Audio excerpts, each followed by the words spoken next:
വിശുദ്ധ ഗീവർഗീസ് സഹദായോടുള്ള മധ്യസ്ഥ പ്രാർത്ഥന. ഞങ്ങളുടെ മധ്യസ്ഥനായ വിശുദ്ധ ഗീവർഗീസെ, അങ്ങേ മക്കളായ ഞങ്ങൾ എളിമയോടും പ്രത്യാശയോടും കൂടെ അങ്ങേ സന്നിധിയിൽ അഭയം തേടുന്നു. സ്നേഹപിതാവായ ദൈവം അങ്ങേക്ക് നൽകിയിരിക്കുന്ന സ്വർഗീയവരങ്ങൾ ഓർത്ത് ഞങ്ങൾ സന്തോഷിക്കുന്നു. ഞങ്ങൾ അങ്ങയെ സ്തുതിക്കുന്നു. അങ്ങയുടെ മാധ്യസ്ഥ ശക്തിയിൽ ഞങ്ങൾ ഉറച്ചു വിശ്വസിക്കുന്നു. ഞങ്ങളുടെ പ്രത്യേക മധ്യസ്ഥനായി അങ്ങയെ സ്വീകരിക്കുന്നു. വിശ്വാസത്തിലും പ്രതീക്ഷയിലും ഞങ്ങളെ വളർത്തണമേ. പരസ്നേഹ ചൈതന്യത്താൽ ഞങ്ങളുടെ ഹൃദയങ്ങളെ ജ്വലിപ്പിക്കണമേ. സേവനത്തിൻ്റെ പാതയിലൂടെ ഞങ്ങളെ നയിക്കണമേ. അസൂയയും വിദ്വേഷവും നീക്കി സ്നേഹവും ഐക്യവും ഞങ്ങളിൽ ജനിപ്പിക്കണമേ. ഞങ്ങളുടെ മധ്യസ്ഥനായ വിശുദ്ധ ഗീവർഗീസെ, ആപത്തുകളിൽ നിന്നും ഞങ്ങളെ രക്ഷിക്കണമേ. അനുദിന ജീവിതത്തിലെ ക്ലേശങ്ങൾ സന്തോഷത്തോടെ സഹിക്കുവാൻ ഞങ്ങളെ പ്രാപ്തരാക്കണമേ.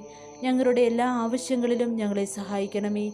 ഞങ്ങളുടെ ഈ അപേക്ഷകളൊക്കെയും അങ്ങയുടെ ശക്തമായ മധ്യസ്ഥതയിൽ ആശ്രയിച്ചുകൊണ്ട് പിതാവായ ദൈവത്തിന് ഞങ്ങൾ സമർപ്പിക്കുന്നു. ആമേൻ.